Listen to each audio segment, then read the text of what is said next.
I wanted to start this morning just by repeating a story that I did share in December because it's been in me again all week this week and felt really important to start the morning. So it's very short, and then I'll share 2 thoughts on the back of it, and then we'll sing and hand over to Rob.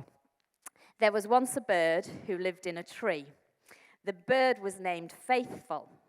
From the time she was a tiny hatchling, her parents used to sing a song every morning. The song was called Home, but Faithful thought home was the name of her tree. Even after her siblings fledged and flew away, Faithful never ventured far from the nest. It was all she had ever known through the spring and summer of her life. To her, it was home. Fall came, the leaves changed from green to amber, rust, pumpkin, and scarlet. Home has never been more beautiful, Faithful thought. I'm so glad I stayed. One day, gusty winds blew and a hard, cold rain fell, and one by one the leaves flew off the tree. After the storm, Faithful became worried. Home has never been so ugly, she said. She looked up and saw other birds flying. She wondered if she should join them. Would it be safe? Would her tree survive without her? Would she survive without the tree? What would her parents think after providing such a beautiful nest in this tree called home? To stay or to leave, it felt like the biggest choice she would ever make. One morning, one of her brothers, Adventure, flew in and perched on a bench beside her. I've been looking everywhere for you, he said. It's time to migrate. I don't know what to do, Faithful said. I don't know if I should stay home or leave. Adventure cocked his head. Faithful, I think you're confused, he tweeted. Home isn't the name of your tree. Home is the name of your song. Wherever you sing your song, that is your home. Now, there were just 2 things that I wanted to share from that story this morning. The first is that we can have confused things over the years. We can all have done that. We can have heard something attaching us to a truth, a home, that we become so beautifully faithful to and honoring of, that serves its purpose very well, but turns out not to be the complete story. And we can stay there too long and miss that there is more. Which leads to the second point, which is that adventure comes looking for us. Utterly bewildering at times, perhaps unthinkable outside of our previous experience, but there is a call, and for some of you, that spirit of adventure may be more recognizable in the language of Jesus when he said to so many, follow me. And so we here are on an ongoing quest to discover what this adventure and follow me looks like now. Not locked in a back then, nor in some future destination, but now. And so my prayer this morning is that each one of us, as Rob speaks, will hear some adventure calling and not be afraid, but have ears to hear. Thank you for listening. It's really nice to be back in York. We've been here for a week, and I'm just adapting to people I don't know speaking to me and not thinking they want something. So I'm getting there. So we all know the story of Easter. We all know that God came to us as a rabbit, and he called some chicks to himself and made chocolate freely available to all of us. So there's a sense in which we don't need to talk about it, but perhaps we do. Now, I have to come out with a confession. Lindsay and I have been on a pilgrimage. And I can't see you, so I can't see your eyes rolling. But it's kind of, okay, the Church of England guy's been on a pilgrimage. Can we have the slides? If I told you, though, that the pilgrimage was from Graceland to Dollywood via Nashville, maybe you'd forgive me. So we hired a pickup truck, and we drove across. Lindsay's a massive Elvis fan. And then we ended up at Dollywood, and actually we did a big miscalculation because Dollywood was closed on the day we intended going. And so we ended up with a very crushed visit and then a day where we didn't know what to do. And we went to Christ in the Smokies. And that on the right-hand side for you is the final installation. Think Madame Tussauds meets Your Children's Bible meets 1960. And that was the final installation where a hydraulic Jesus moved upwards through the cotton wool to ascend.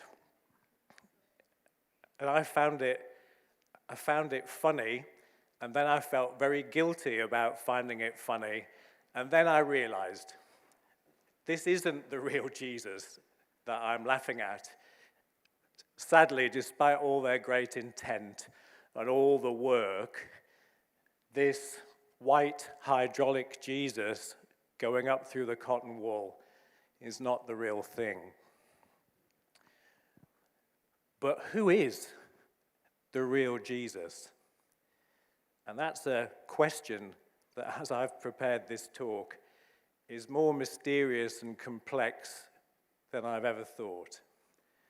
Can we have the first clip? Can you believe that was a play first put on in 1971, and the film is from 1973. I was 4 years old. But it was very controversial because everything that depicts Jesus is very controversial, not least because they forgot to wear many clothes, but I guess it's hot in the desert, and it was 1973. But I've watched it again. It's 50 years old, of course, about, I think, last year. And there's something that it does capture that I think is very powerful, which is why I've used it this morning. But let me just put this to you.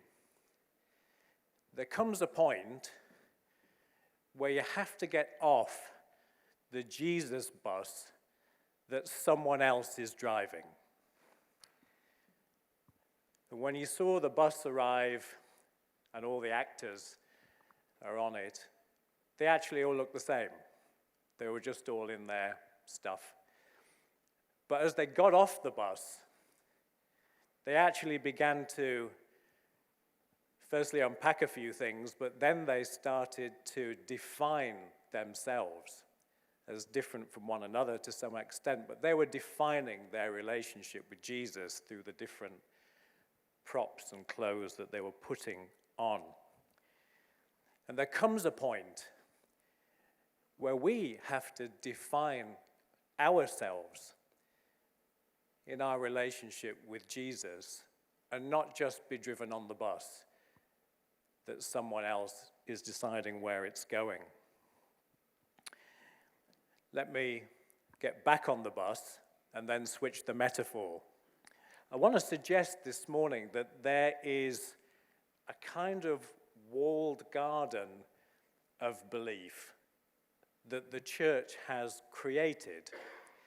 It is walled off, and inside it are very, very intensively cultivated plants. And I think a good clue as to what's in the walled garden would be found in the creeds. Now, the creeds were developed over about 800 years of very intense discussion across 7 so-called ecumenical councils.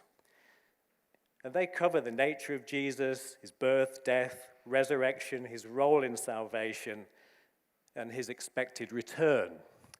Could we have the Nicene Creed up? That is the next one, I think. So this is one of the creeds.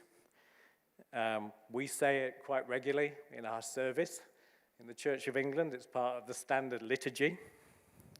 And you can see I've highlighted the key words of what it's covering.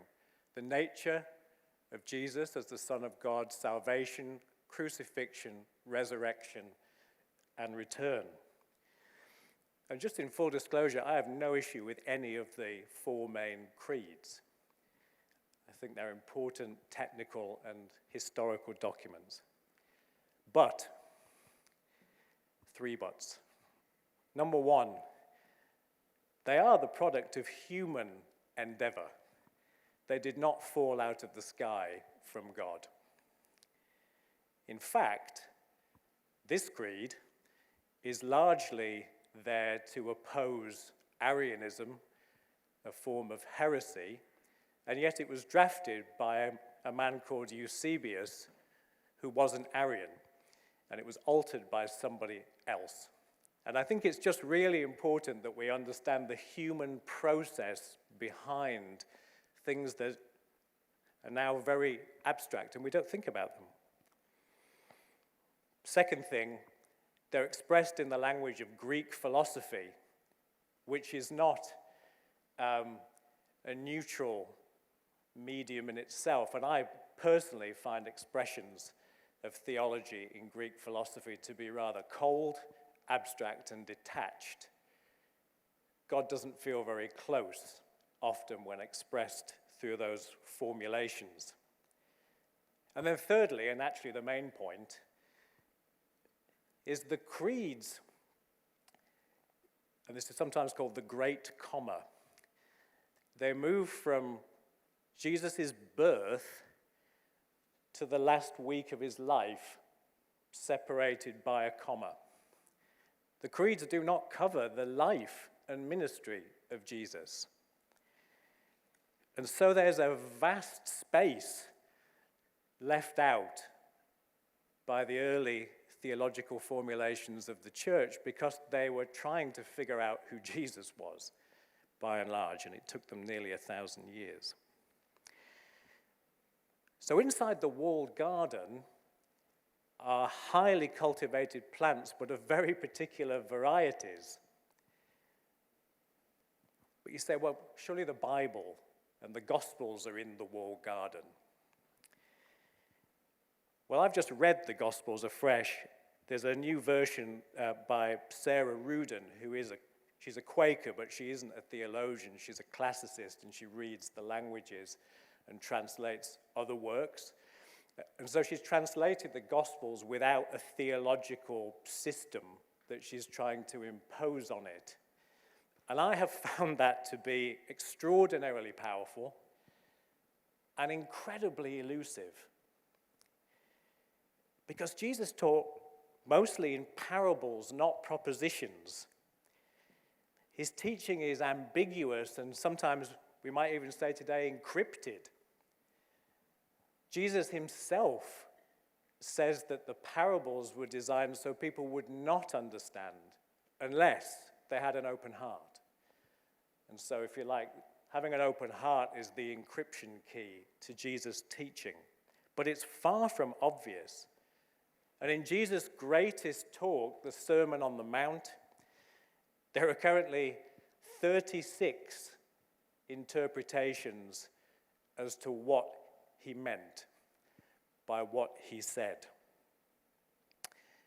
And I defy you, if you read it again, to turn that into some kind of religious dogma. It just cannot be done. And so it's my contention, having looked at all this afresh, partly just in preparation for today, I think most of what's in the Gospels is outside of the walled garden, and the church doesn't talk about it that much. We're very focused on Jesus' birth and death, his role in salvation, his resurrection and coming again. But there was an awful lot more, and some of it, if you forget you've been reading it for years and years, as many of you have, is pretty mind-boggling if you come at it afresh. So there is plenty to explore outside the walled garden, even in the Bible. But of course, can we just go on one? Can we just go forward one slide? There we go. Outside the walled garden, apart from things in the Gospels, we're joined by Jesus' personas from history, from tradition, from the Gnostic Gospels, from religion, from art, from culture, and sometimes simply from human imagination. There are many, many Jesuses out there vying for our attention. I've just picked three. There's probably 300. The first one's mystical Jesus. There's been a mystical tradition around Jesus since the book of Revelation, all the way through to Richard Rohr, and I know you've looked at the universal Christ. That's the tradition unbroken since just after Jesus' life. What about Jesus as seen by other religions? Jesus features in many other religions, and I was reading a fascinating book suggesting Jesus is turning up in visions and dreams in other religions, and people are building some kind of relationship with him from within the religion that they're still in. And then finally, that's homeless Jesus. It's a Jesus statue. These are popping up all over the world. Jesus had a bias to the poor and those in need. What does that mean for us? So these are huge topics. We could get lost in these for months. And they're all outside the walled garden. There's no creedal formulations that help us work out what these mean. But then the territory gets a bit rockier. Can we have the next one? What about the claim that Jesus was married to Mary Magdalene and had a daughter? Of course, that was popularized by Dan Brown's Da Vinci Code.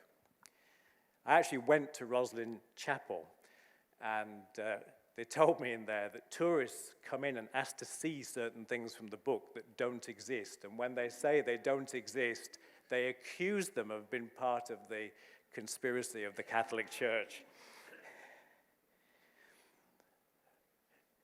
Is Jesus anointing the presidency of Donald Trump? Is Jesus in fact an alien? And was his coming an alien visitation?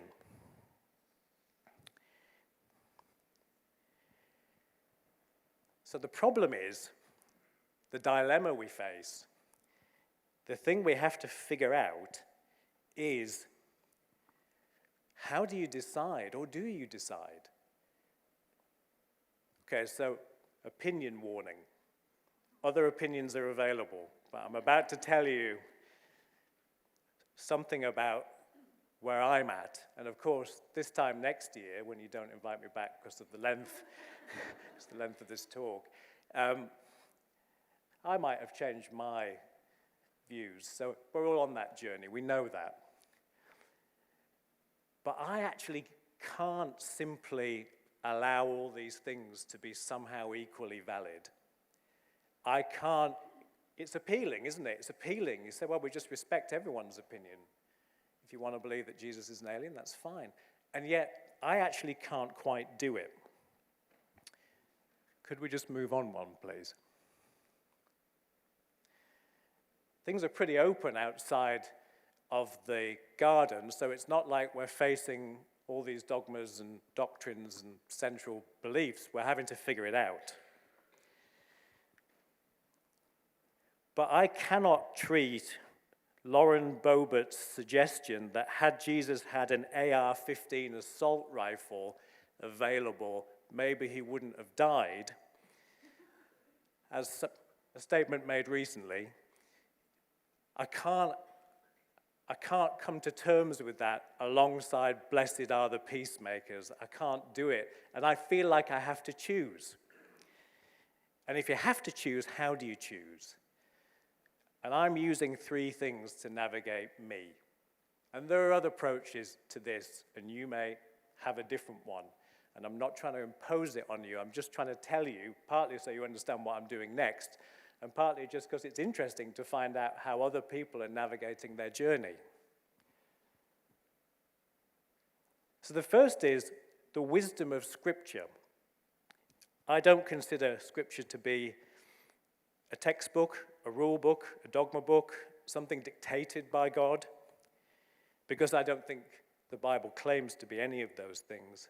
But it is a library capturing the experience of many people in different times and cultures and their experience of God and the way that they interpreted it Because the quest that we are on is a quest that many other people have been on too. And I think the Bible provides us with extraordinary insight into other people's quests. And actually, what I love about the Bible is it discloses as much about what went wrong as about what went right. And I think there's wisdom in there for us. We can talk about inspiration another day, if there's another day. The guidance of the Spirit. Now, I'm not talking here necessarily about God told me what's true, and it happened to be exactly what I believed, so that's really helpful. I'm not talking about that, but Paul talks about the Spirit joining with our spirits. And if you really look into what that means, it's like a second opinion. So if someone's saying something to you that you're not sure about, and you look at them, and they go, I think it's okay. That's the sense. That's the sense, because I believe that truth has a resonance. I think it has a feeling to it. I think there's something about truth, the ring of truth. And I think the Spirit is still guiding us into truth. And then finally, and this has become a really big deal in academic circles, the wisdom of the community, because we've figured out that actually all of us have got prejudices and blind spots and experiences that distort our view. So we need each other. I need you to tell me, I think you think that because of such and such. And I can say, well, maybe that whole idea of yours is because of this. And there's a sense of collectiveness that's emerging. And this is very exciting in the context of QChurch, I think, because we're better to be working it out together. I love your discussion weeks that you're doing. I haven't been to one, but I love the idea of them. They might be terrible, of course. But where you're trying to work it out together. What does it mean? I think that's such a powerful thing. And so, what have we got? We've got the Bible and its wisdom. We've got the Spirit leading us into truth and giving us the ring of truth. And then we have each other. We have each other to share a quest with. And so I no longer believe in truth with a capital T, available to us in an unmediated way. I did used to believe that. I don't believe it now. But I do believe in truth with a small t. Truth that is partial, provisional, and fallible, but truth nonetheless. That we learn to move towards and recognize together. Because I don't think our language, our finite brains, anything that's written down can contain the whole of the truth of this universe, of God, and this morning of Jesus. So there's my confession. I haven't felt any stones start, so I'm going to carry on. But I promise you, I'm nearly at the end of the first section, and I also promise you this is the longest one. All right, so next slide, please. So you might have remembered Jenny's, is Jesus leading us up the garden path? I think so.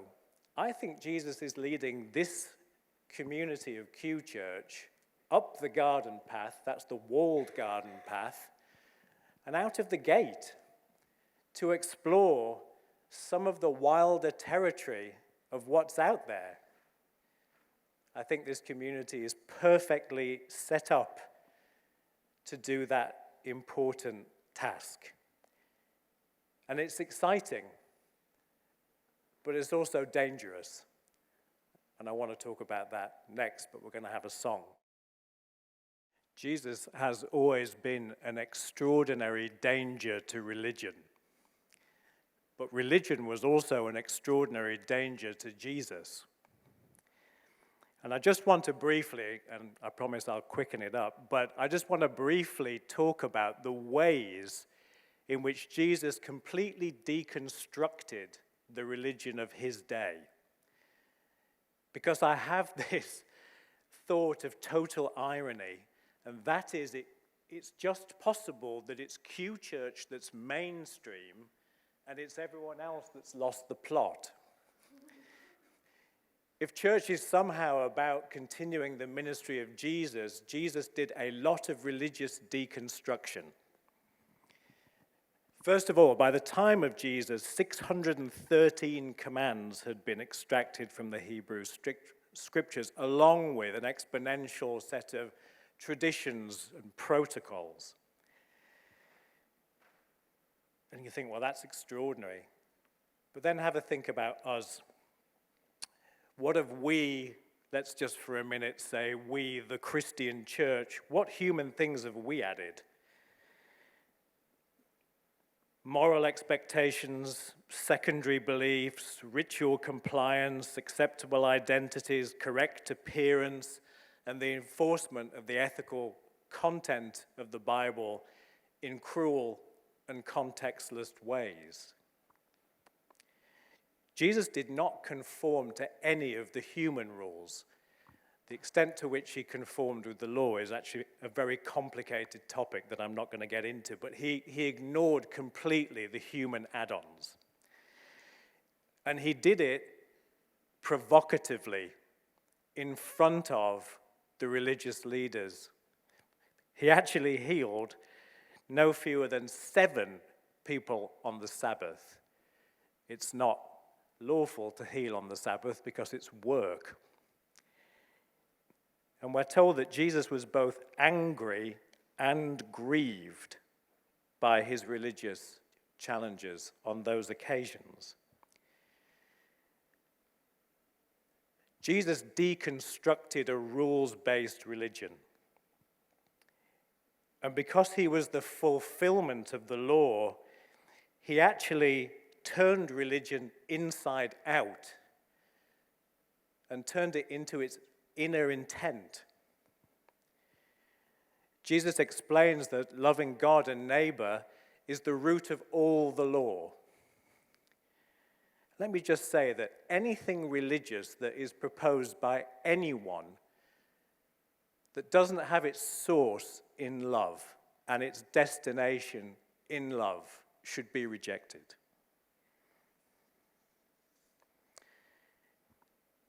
Jesus extended, because we can say we like that, but Jesus extended that love to be unconditional to our enemies.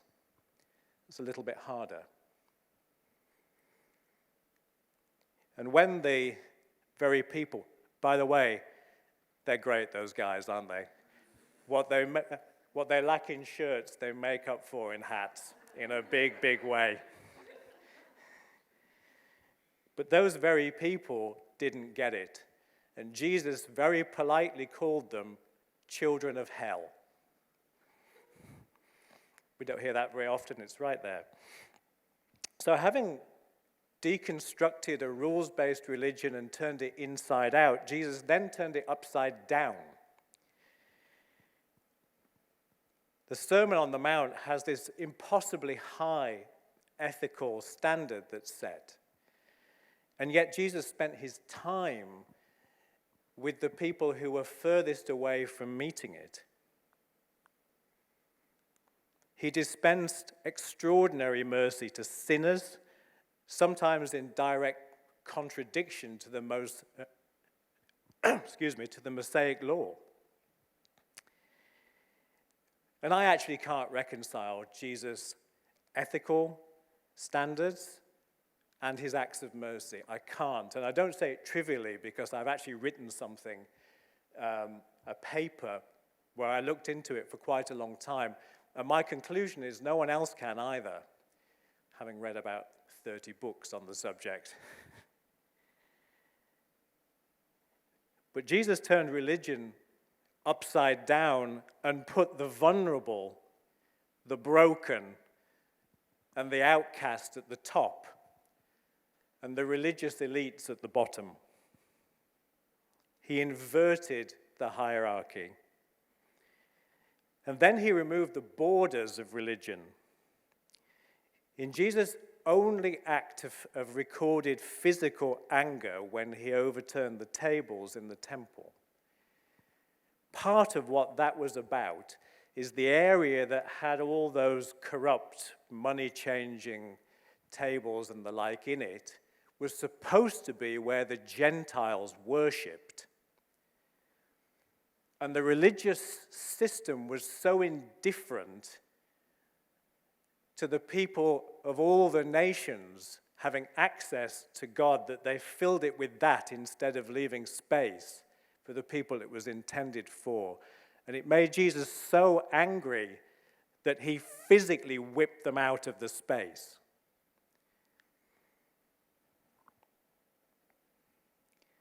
We also find Jesus spends time with the woman at the well in Samaria. I mean, that's a story you could talk about forever.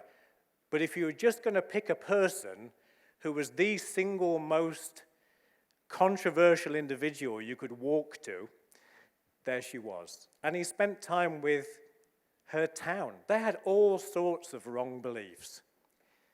And he spent time there bringing a message to them. So Jesus removed the borders, and then he left without founding a religion at all. Christianity was commingled with Judaism as a movement inside of it for about 70 years. Of course, the Gentiles had to have churches because they didn't have a Jewish context. It's really the Apostle Paul who took his theological dustpan and brush and tried to tidy things up a bit into something a bit more systematic. And he did that purely in the context of real church situations. There's not a single bit of textbook in the whole New Testament. And Jesus' complete lack of interest in founding a religious institution, frankly, just looks reckless. From our end of the telescope, we see that Christianity became the biggest faith on earth. But just after his death, when everyone scattered, and he'd frankly left nothing, it just could have ended. But Jesus was not interested in founding a religion. And so if we just stick it together that Jesus deconstructed a rules-based religion, he turned it inside out, he turned it upside down, he removed its borders, and he left without founding a religion. Sounds a bit familiar, doesn't it? To the quest of this church. And I think that's why it's my strange conclusion that QChurch has found itself into a mainstream part of the ministry of Jesus. And the church as a whole has actually replicated many of the things that he dismantled, very sadly. And I've been a big part of that in my life.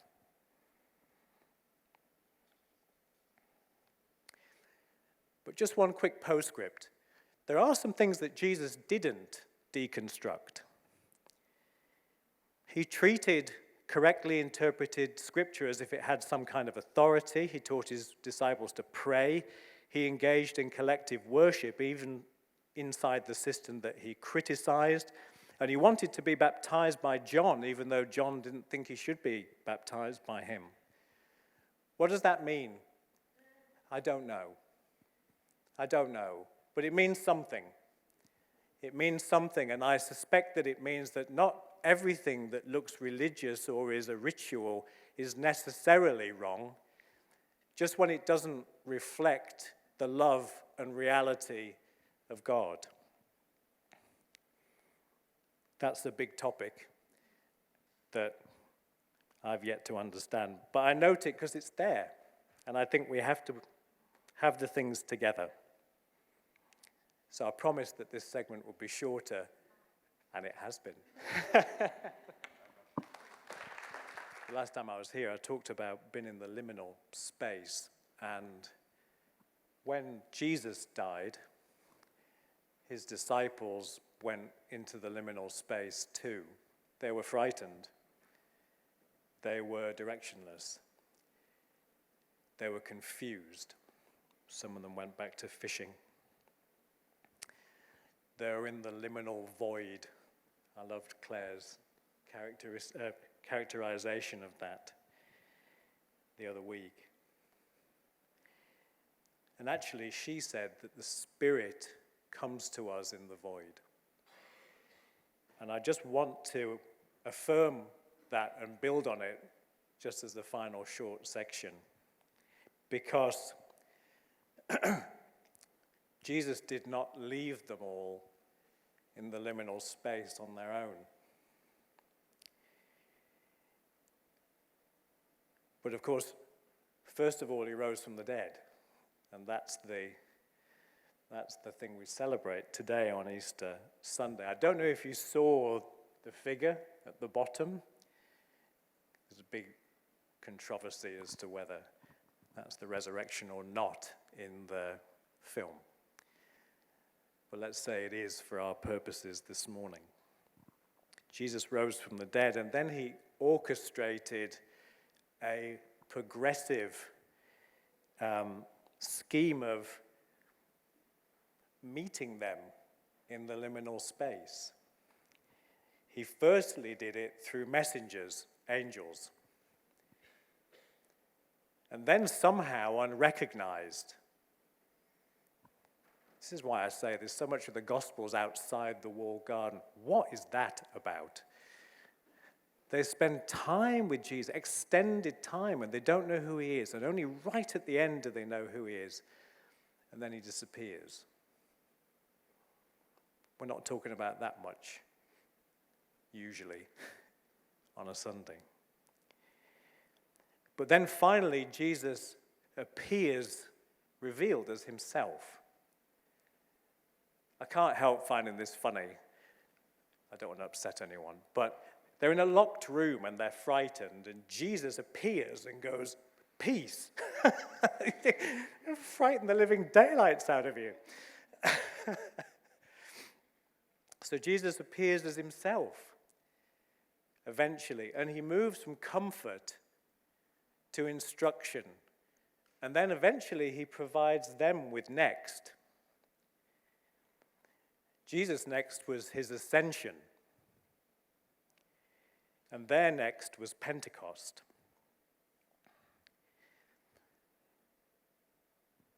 But the appearances of Jesus through messengers, unrecognized and revealed in the liminal space, had a profound effect on them when they got to next. Paula Friedrichsen, who is as skeptical as they come, New Testament historian, says this: "I know in their own terms what they saw was the raised Jesus.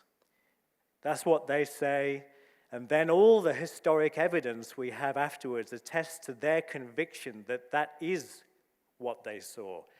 I'm not saying that they really did see the raised Jesus. I wasn't there.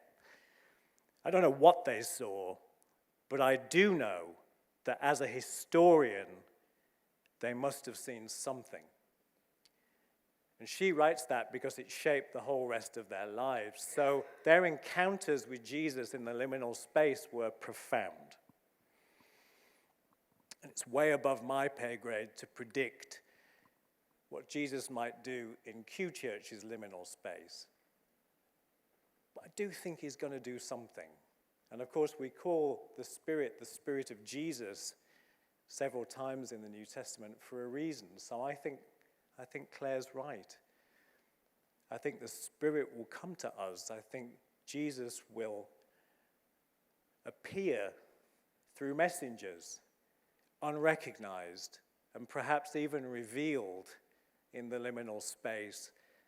And then maybe, eventually, that's how next will emerge. But even if that's a long time, the experiences of the disciples in the liminal space formed them for the rest of their lives. It's not wasted time in the liminal space. So let me finish. I could hear those sighs of relief there. So, navigating the wilder places of belief is a special role and privilege of this community, I believe. I believe you're equipped to operate outside of the walled garden, but you've got to figure out the navigation, which I think you're doing. Religious ice breaking is actually part of the mainstream ministry of Jesus, and I believe that you find yourselves ironically in the mainstream alongside far fewer other people than you should. But I think this religious ice breaking needs to continue beyond your leaving journey, in the liminal space and beyond, because it's a core part of the ministry of Jesus. And then finally, watch out for Jesus in your liminal space. Through messengers, unrecognized, revealed. I don't know how it's going to happen, but I think it's going to happen. I think it is happening. I think it's going to continue happening. Thank you. Happy Easter.